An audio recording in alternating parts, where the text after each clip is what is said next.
स्वागत है आप लोगों का मेरे चैनल में। आज नए चैप्टर विद्युत धारा, इसके पहले आप लोग पढ़ चुके हैं स्थिर वैद्युत विभव तथा धारिता, और उसके पहले आप लोगों ने पढ़ा वैद्युत आवेश। और आज क्या करना है, आज विद्युत धारा का नागिन डांस करवाना है। चलिए चलते हैं, विद्युत धारा क्या होती है, बस आप लोग बने रहिएगा। आज नागिन डांस कराकर ही मानेंगे विद्युत धारा को। आप लोग को ऐसा करना है, इतना अच्छा पढ़ना है कि एग्जाम में बैठने पर जो फिजिक्स का पेपर आपके सामने नागिन डांस करने लगे।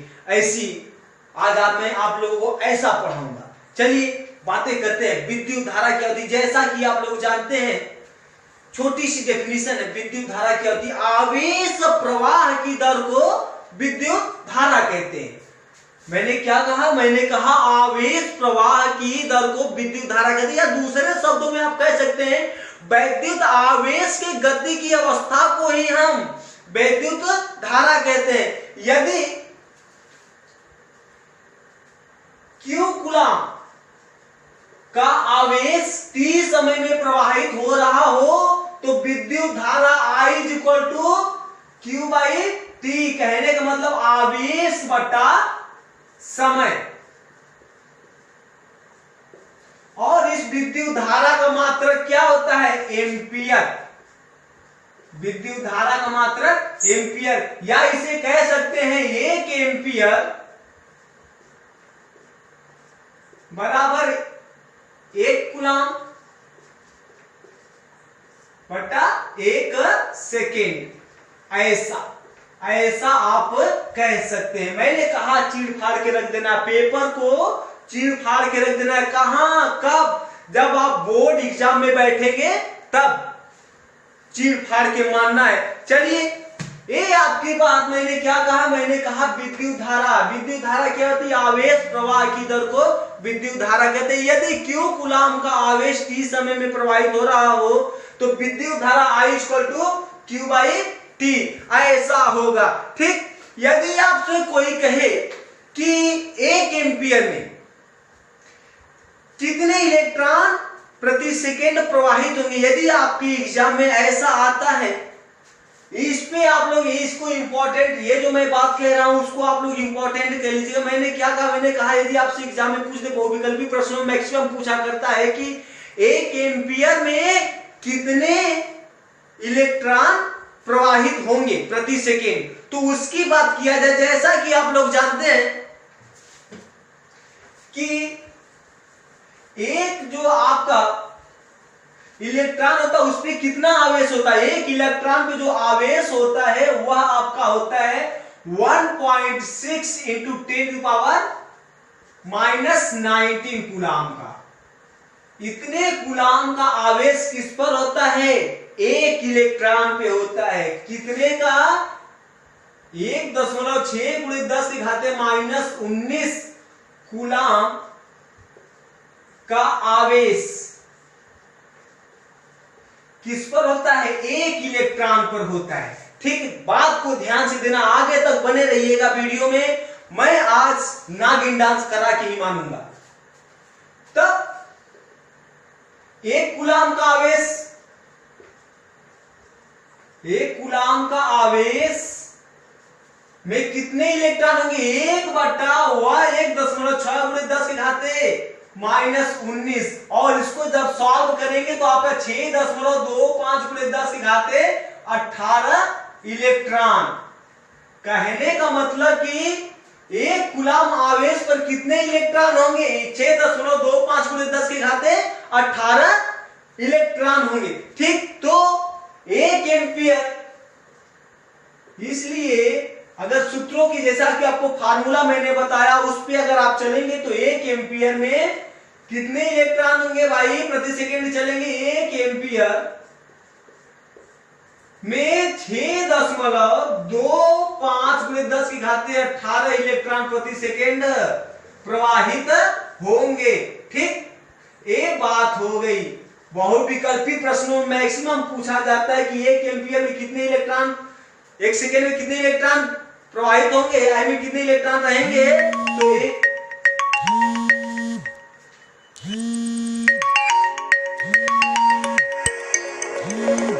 आगे बात आती है चालक क्या होता है।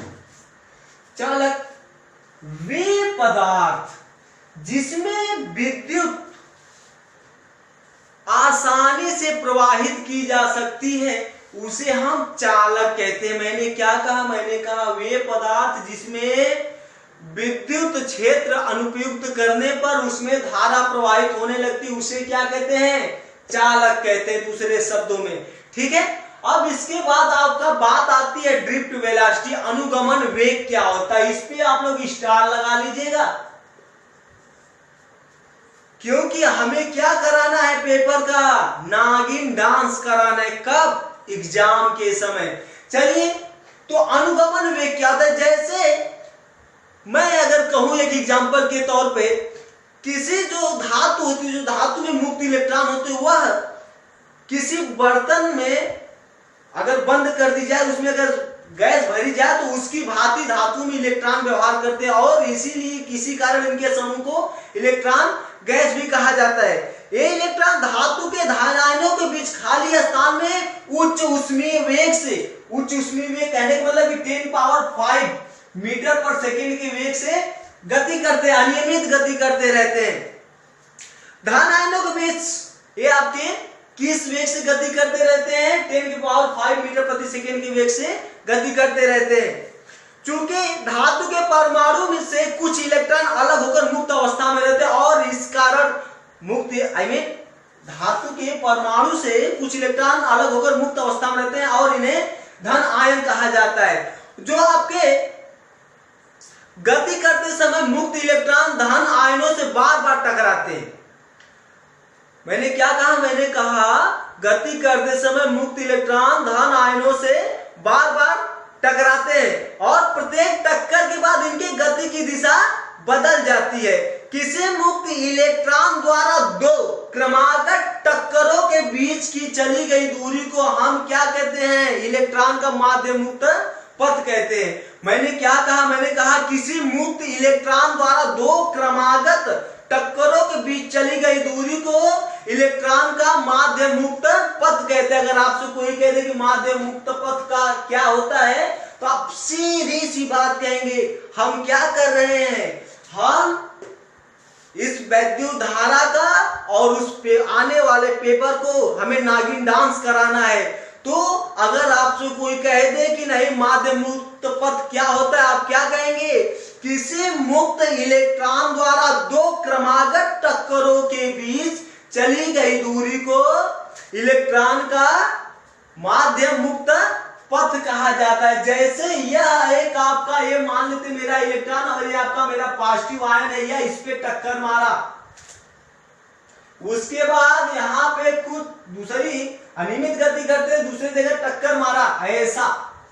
तो यह जो आपका इनके क्रमागत टक्करों के बीच चली गई दूरी को हम क्या कहते हैं, माध्य मुक्त पथ कहते हैं, तथा टक्करों के बीच के मध्य समयांतराल को श्रांति काल कहते हैं। इस बात को नोट कर लीजिएगा, आप लोग नहीं नोट करेंगे तो आप लोग अपने दिमाग में नोट कर लीजिएगा। हमें क्या करना है, हमें क्या करना है, पेपर का नागिन डांस कराना है। तो मैंने क्या कहा, टक्करों के बीच के माध्य समयांतराल को श्रांति काल कहते हैं। अब बात करते हैं ड्रिफ्ट वेलोसिटी की।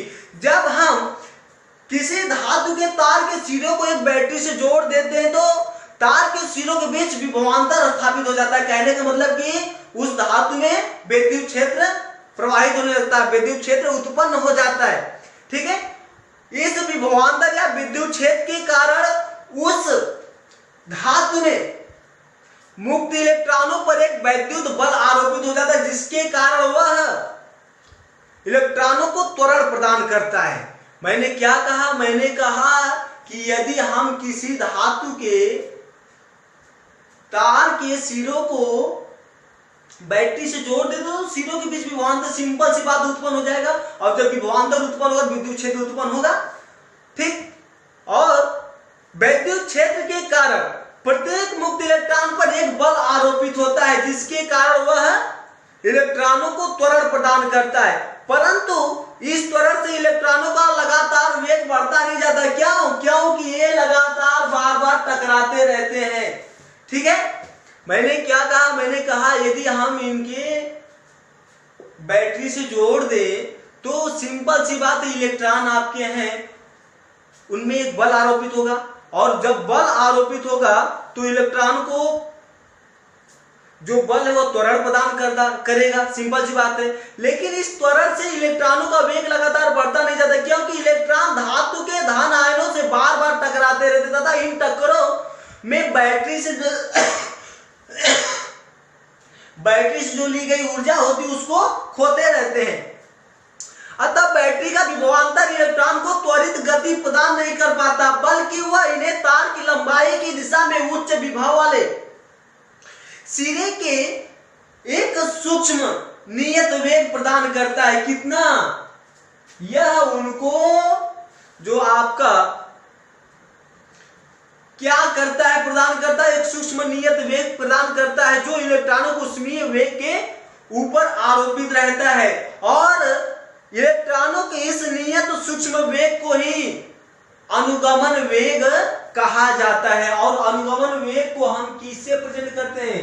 Vd से प्रेजेंट करते हैं। अनुगमन वेग को किससे प्रेजेंट करते हैं? Vd से प्रेजेंट करते हैं।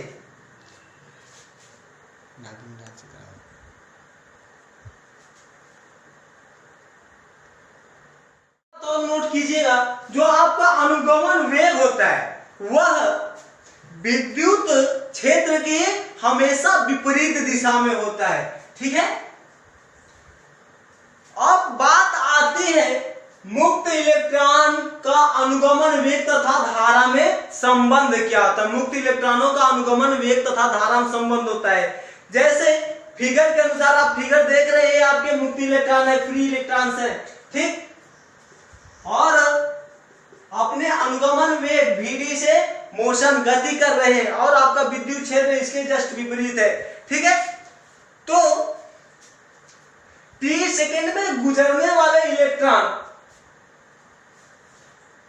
यदि 30 सेकेंड में गुजरने वाले इलेक्ट्रॉन द्वारा लिया गया आवेश Q हो तो धारा I = क्या हो जाएगा? I = Q/T, यह नंबर फर्स्ट हो गया।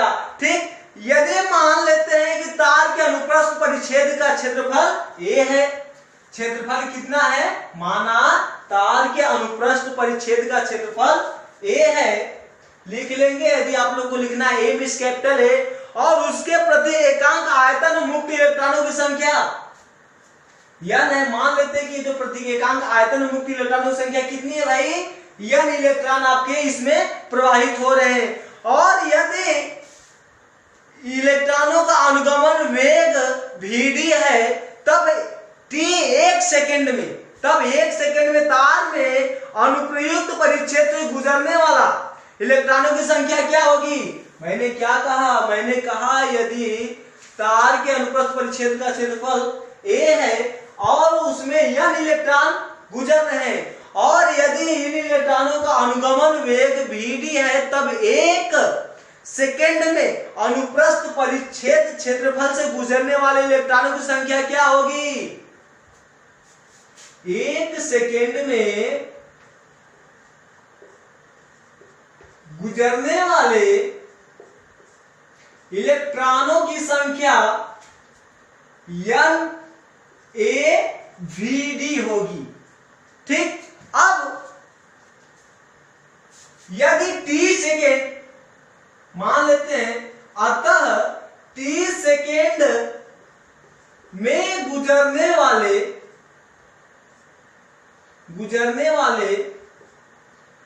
इलेक्ट्रॉन की संख्या, 30 सेकेंड में गुजरने वाले इलेक्ट्रॉन की संख्या क्या हो जाएगी भाई? NaVd × T। ऐसा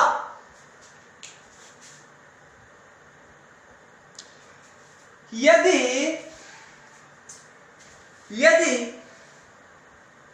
एक इलेक्ट्रॉन पर आवेश की मात्रा E हो, यदि एक इलेक्ट्रॉन पर आवेश की मात्रा E हो,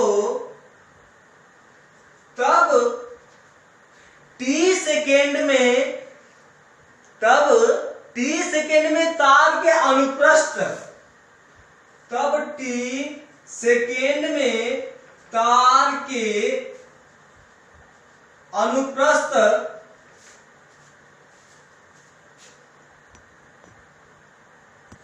परिच्छेद में से गुजरने वाला आवेश क्या होगा? अनुप्रस्थ परिच्छेद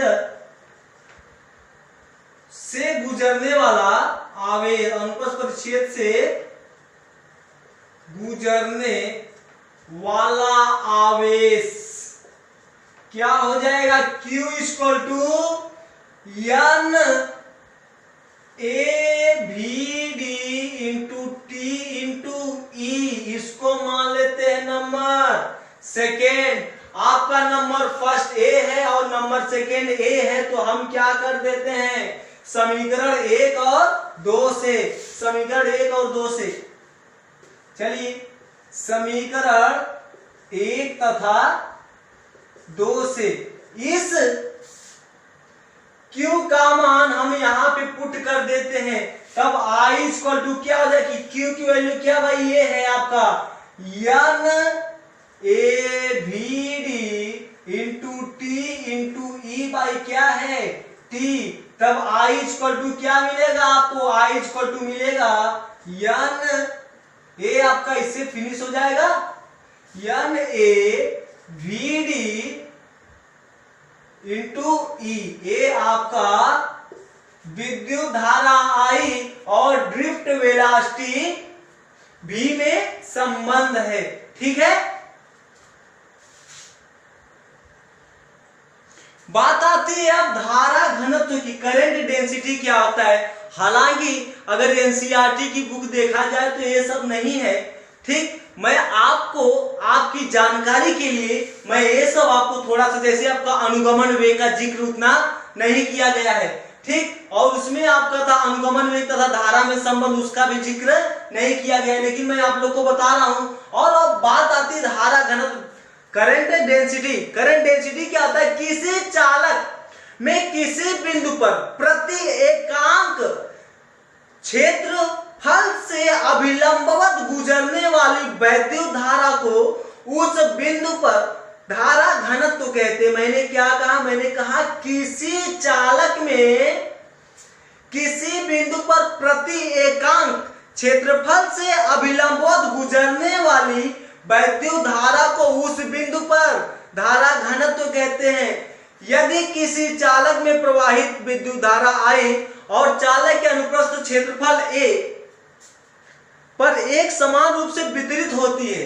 मैंने क्या कहा? मैंने कहा यदि किसी चालक में धारा आई, चालक के अनुप्रस्थ परिच्छेद क्षेत्रफल A पर एक समान रूप से वितरित होती है, तब धारा घनत्व J इक्वल टू क्या हो जाएगा? तब धारा घनत्व J equal to I by A। धारा घनत्व J equal to I by A हो जाएगा। ठीक, और इसका मात्रक क्या हो जाएगा? आपका इसका मात्रक हो जाएगा एम्पियर प्रति मीटर स्क्वायर, एम्पियर प्रति मीटर स्क्वायर। और इसका बीमा क्या हो जाएगा? बीमीय सूत्र A और मीटर का बीमा होता है L -2। ठीक, ये आपका इसका बीमीय सूत्र हो जाएगा। और आपसे यदि कोई कह दे कि नहीं धारा घनत्व तथा अनुगमन वेग में संबंध बताइए, क्या? धारा घनत्व तथा अनुगमन वेग, इसको नोट कर लीजिएगा, स्टार लगा लीजिएगा। धारा घनत्व तथा अनुगमन वेग में संबंध। आप अभी आपने लिखा करेंट तथा समीकरण 3 आपका क्या था? हम जानते हैं, इसको नंबर फर्स्ट कर लीजिए। ठीक, हम जानते हैं I इक्वल टू क्या होता है? N AVD इंटू E होता है, ऐसा होता है। और इसको हम नंबर 2 कर लेते हैं।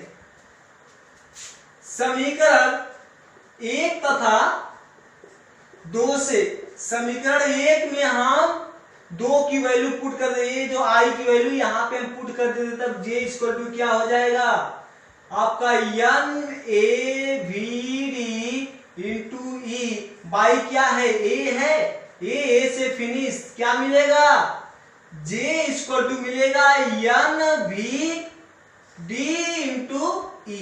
यह आपका समी धारा घनत्व तथा अनुगमन वेग में संबंध है, इसको नोट कर लीजिएगा। अब इसके बाद बहुत ही महत्वपूर्ण बात आती है। कौन सी बात आती है? ओम का नियम। ओम साहब ने अपने नियम में क्या कहा, चलिए हम ओम के नियम की बात करते हैं।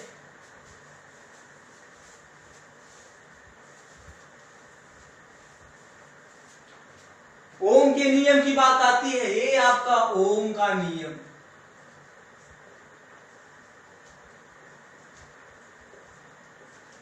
Ohm's law.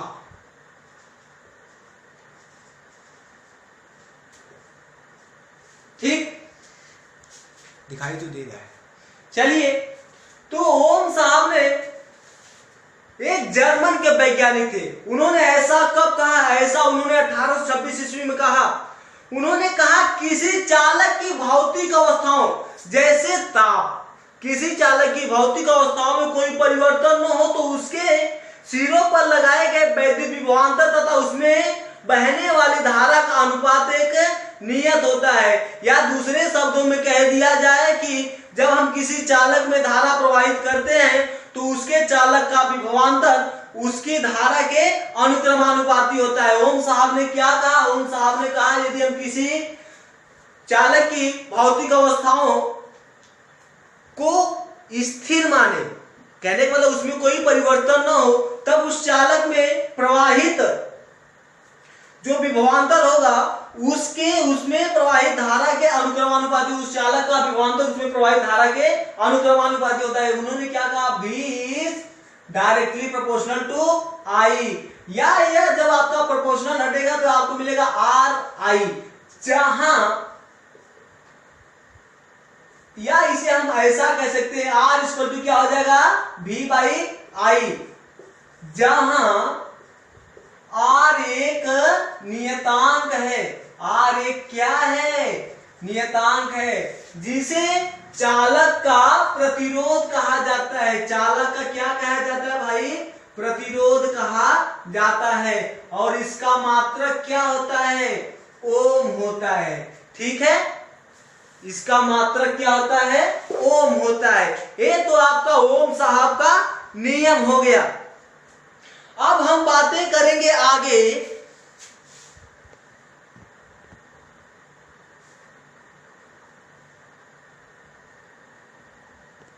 विशिष्ट प्रतिरोध की। विशिष्ट प्रतिरोध क्या होता है? Specific resistance.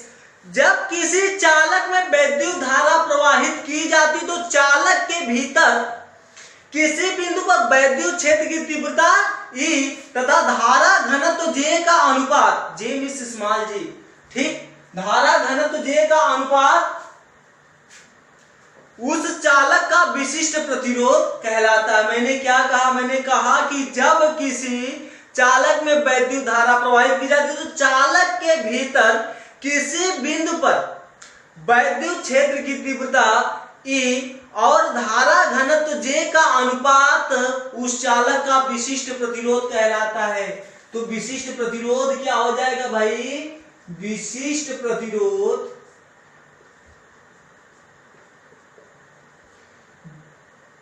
रो, और इसे हम किससे प्रेजेंट करते हैं? रो से। रो आपका ऐसा, रो इक्वल टू क्या हो जाएगा? E by J, J means small जे आपका रहेगा, ए आपका ऐसा। विशिष्ट प्रतिरोध रो इक्वल टू E बाई जे। और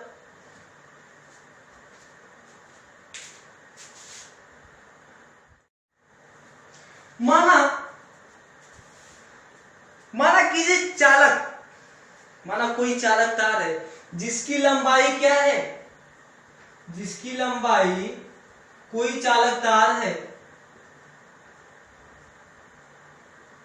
जिसकी लंबाई स्मॉल यल है। और इसके अनुप्रस्थ परिच्छेद का क्षेत्रफल,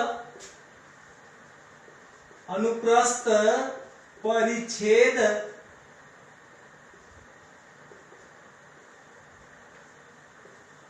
का क्षेत्रफल कैपिटल ए है।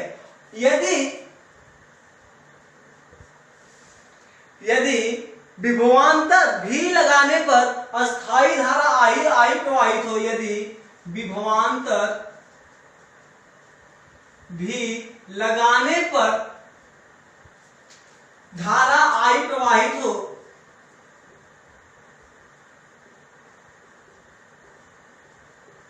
ठीक, और यदि वैद्युत क्षेत्र E उत्पन्न होता है, वैद्युत क्षेत्र E उत्पन्न होता है तथा धारा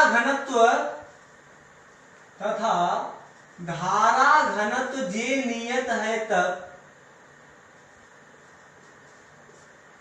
J नियत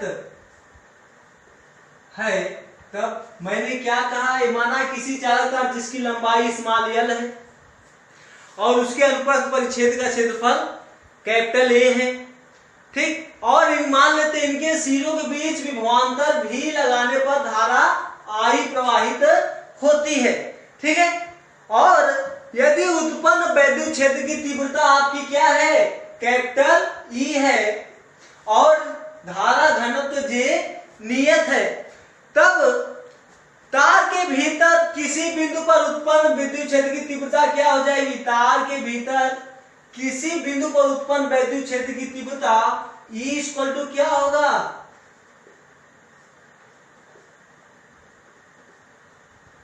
वैद्युत क्षेत्र की तीव्रता E इक्वल टू क्या होता है भाई, मैंने आप लोगों को इसके पहले वाले वीडियो मैंने आप लोगों को बताया था, V बाई यल, यह आपका नंबर 1 है। और आप जानते हैं धारा घनत्व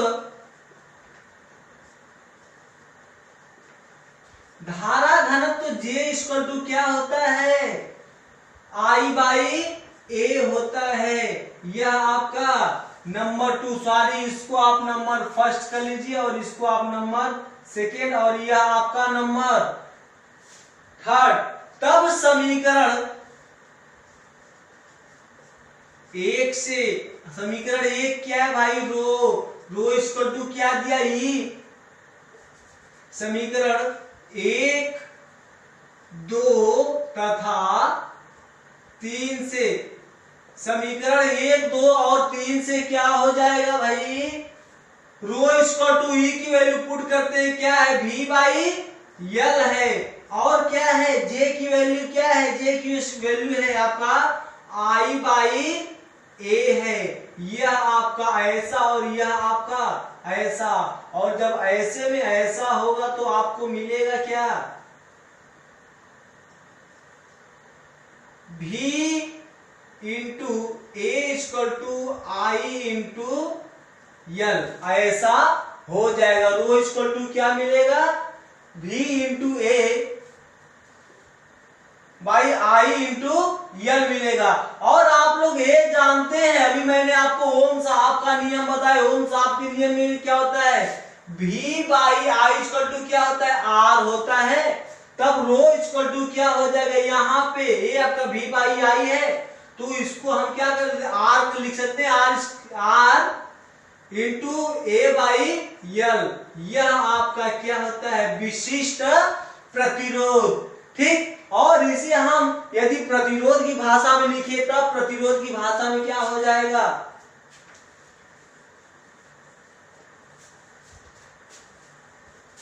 प्रतिरोध की भाषा में आपका हो जाएगा R इक्वल टू हो जाएगा रो यल अपान ए, ठीक। यदि विशिष्ट प्रतिरोध आपका रो नियत है, तब क्या हो जाएगा, तब R is directly proportional to L and R is inversely proportional to 1/a, ऐसा। या इसे दूसरे शब्दों में कह लेते हैं, यदि किसी तार का जिसकी लंबाई स्मॉल l और उसके अनुप्रस्थ परिच्छेद का क्षेत्रफल a हो, तो उस तार का विशिष्ट प्रतिरोध उसकी लंबाई के अनुक्रमानुपाती और उसके क्षेत्रफल के व्युत्क्रमानुपाती होता है, ऐसा। R is directly proportional to A और R is inversely proportional to 1/a, तब आपको क्या मिलेगा? R is inversely proportional to L/a, और यहां से R is equal to rho L/a, जहां रो एक नियतांक है जिसे चालक का विशिष्ट प्रतिरोध कहा जाता है, ऐसा आप लोग हाई स्कूल में पढ़े होंगे। ठीक, सेम वही बात है, लेकिन थोड़ा सा इससे हट के अब बात करते हैं। अब हम करेंगे किसका? पोस्टमार्टम करेंगे। किसका? प्रतिरोधों के संयोजन का। नागिन डांस कराएंगे प्रतिरोधों के संयोजन को। दो संयोजन होते हैं, एक आपका श्रेणी क्रम संयोजन, दूसरा आपका समांतर क्रम संयोजन। चलिए हम नागिन डांस कराते हैं। प्रतिरोधों का संयोजन, कॉम्बिनेशन ऑफ रेजिस्टेंस, बहुत ही इंपॉर्टेंट। इस पे बेसिकली क्वेश्चन आते हैं, 2 नंबर 3 नंबर के न्यूमेरिकल्स आते हैं कि आपका क्या है भाई? प्रतिरोधों का संयोजन, प्रतिरोधों का संयोजन, कॉम्बिनेशन ऑफ रेजिस्टेंस। और आप जानते हैं कि कॉम्बिनेशन ऑफ रेजिस्टेंस कितने टाइप का होता है भाई? 2 टाइप का होता है। कॉम्बिनेशन ऑफ रेजिस्टेंस आपका 2 टाइप का होता है। एक आपका सीरीज कॉम्बिनेशन जिसे हम कहते हैं श्रेणी क्रम संयोजन, एंड सेकेंड एंड लास्ट आपका पैरेलल कॉम्बिनेशन जिसे हम क्या कहते हैं? पार्श्व संयोजन या समांतर क्रम संयोजन। और इसकी बात हम करते हैं पैरेलल कॉम्बिनेशन। ठीक, इसकी बात करेंगे। चलिए हम फिगर बनाते हैं।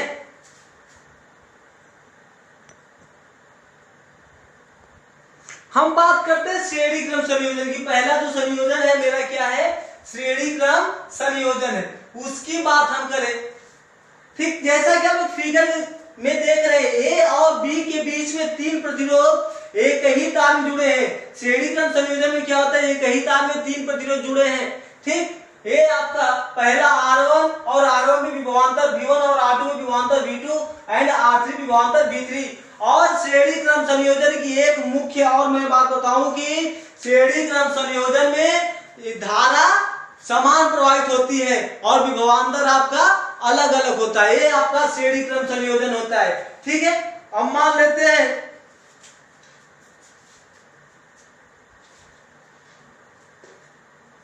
चित्र के अनुसार, चित्रानुसार। ठीक, R1 के लिए V1, R2 के लिए V2 एंड R3 के लिए V3, ये आपके 3 विभवांतर और आपकी धारा I समान प्रवाहित हो रही है। ठीक है, तो ओम के नियमानुसार यहां से हम इसका नागिन डांस करवाते हैं। ओम के नियमानुसार, ओम के नियमानुसार क्या हो जाएगा?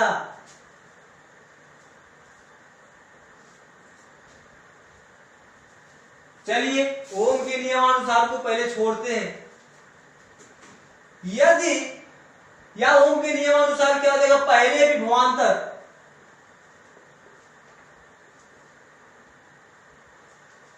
पहले प्रतिरोध का विभवांतर, प्रतिरोध का विभवांतर, इसमें क्या धारा आई प्रवाहित हो रही है। ठीक, विभवांतर क्या हो जाएगा? V1 इक्वल टू क्या हो जाएगा? I/R1, यह नंबर फर्स्ट। और दूसरे का क्या हो जाएगा भाई? दूसरे प्रतिरोध का विभवांतर क्या हो जाएगा? दूसरे प्रतिरोध का विभवांतर हो जाएगा आपका V2 इक्वल टू I/R2।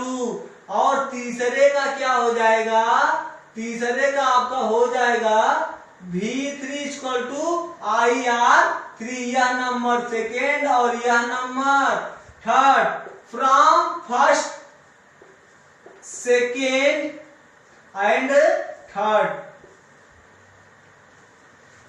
तीनों को जोड़ देते तो क्या हो जाएगा, V1 plus V2 plus V3 is equal to I R1 plus I R2 plus I R3।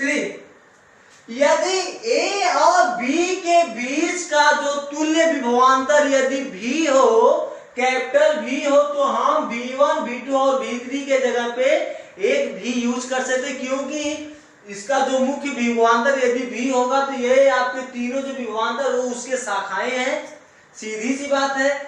यदि A तथा B के बीच तुल्य विभवांतर V हो,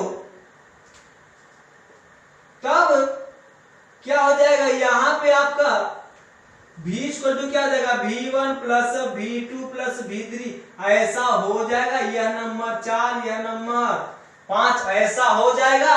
तब समीकरण 4 तथा 5 से, समीकरण 4 तथा 5 से क्या हो जाएगा भाई, यहां पे आप इसकी वैल्यू पुट कर सकते हो और यहां पे इसकी वैल्यू पुट करेंगे, ये आपका ऐसा। और यहां देखिए आई तीनों में कॉमन दिखाई दे रहा है क्या, जब आई तीनों में कॉमन दिखाई दे रहा है तो हम इसको आई को कॉमन लेंगे, तीनों में है, और यह आपका हो जाएगा R1 प्लस R2 प्लस क्या हो जाएगा R3। यहाँ पे यह मल्टीप्लाई इधर आएगा तो यह आपका डिवाइड हो जाएगा और होगा आपका क्या R1 plus R2 plus R3। और ओम के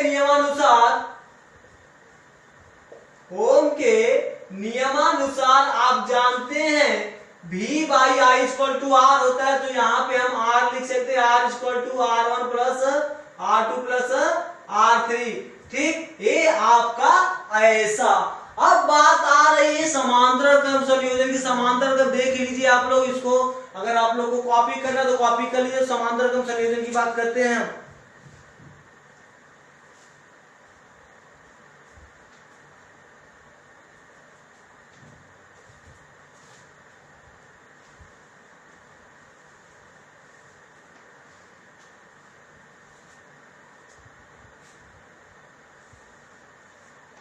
समांतर क्रम संयोजन में कुछ होता नहीं, खास नहीं होता, ये आपका ऐसा और ये आपका ऐसा।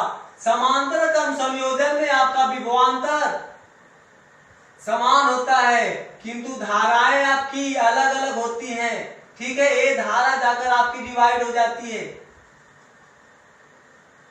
ऐसा। यह आपका R1, यह आपका R2 और यह आपका R3।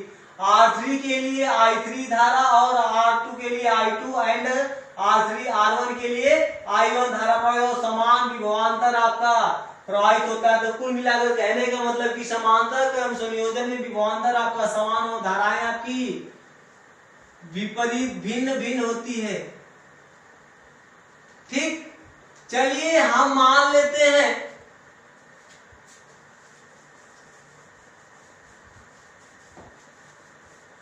देखते हैं फिगर में, यह मेरा A से B के बीच I करंट यहां जा रहा है और यहां पे जाकर आपका करंट जो है विभाजित डिवाइडेड हो जा रहा है। ठीक, तो यही करंट I यहां पे जाकर क्या हो रहा है, डिवाइडेड। धारा I क्या है आपका, धारा I इक्वल टू क्या है, I1 plus I2 plus I3 ऐसा है। और आप जानते हैं कैसे, ओम के नियमानुसार। ओम का नियम क्या है भाई, ओम का नियम क्या है, V equal to I by R ऐसा है। या ये आपका I इक्वल टू क्या हो जाएगा, V इंटू R हो जाएगा, ऐसा हो जाएगा। तब धारा I इक्वल टू क्या हो जाएगा, I1 के लिए I1 इक्वल टू क्या हो जाएगा, V R1 और I2 इक्वल टू क्या हो जाएगा, V R2 और I3 इक्वल टू क्या हो जाएगा, V R3 ऐसा। और आप जानते हैं I equal to V R होता है